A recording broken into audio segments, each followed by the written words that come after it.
In this example, I'm going to teach you how to create a staff profile.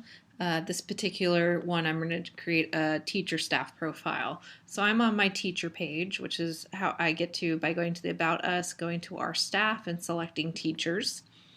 And I'm going to create a new profile for myself using the Content Zones button. But again, you can always use the Commands button as well.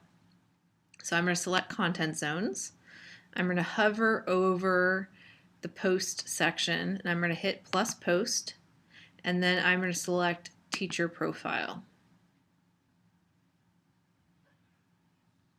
And then it's as simply as following the directions of what the fields ask for. So I'm going to add my name, and I'm going to add my title, but you could add grade level or subject matter.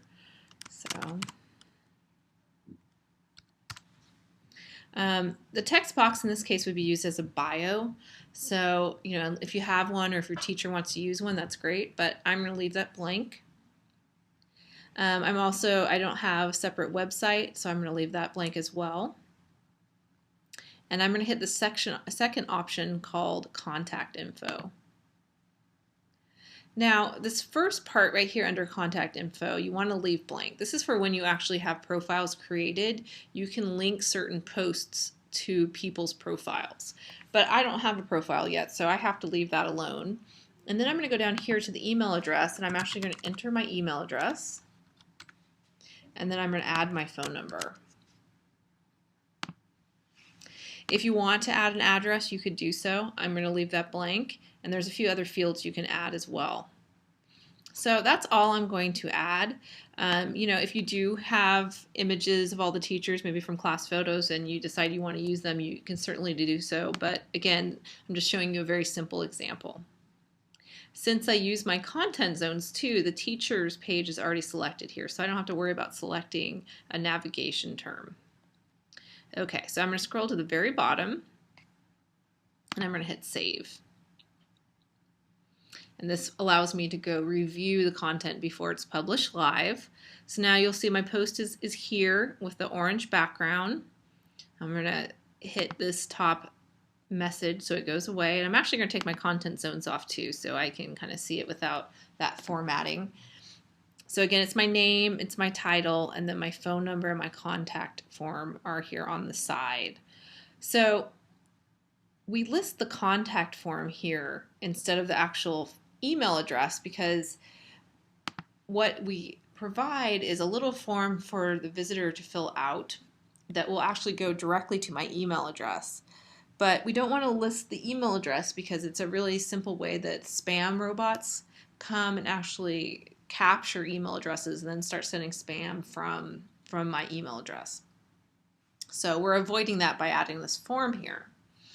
Now, the one caveat I do want to mention is by having a form here and having then the form be sent directly to the teacher's email address, each teacher needs to be pretty vigilant about making sure that they look through their spam filter every day.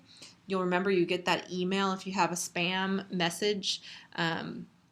It usually comes once a day, and it's called an email summary, and then you go and you can select what messages are actually spam and which ones aren't, and then they'll be filtered to be allowed to come to your mailbox. So we've had some issues where these contact forms get stuck in the spam filter, so I just wanted you to be aware of that. Okay, so this looks good, so I'm going to hit the little notepad icon and hit the edit this post. And then just go down to the very bottom, hit the publishing options and select published and hit save. And now I have published a new contact on my teachers page. The one question I get a lot is, well, okay, I've added all these contacts, but how do I reorder them? Well, to do that, you want to turn your content zones back on, and then you'll see here right next to the plus post button, there's one called reorder. So if I select that, it's going to take me to another little menu. And these are our two samples who actually we did put photos in for them.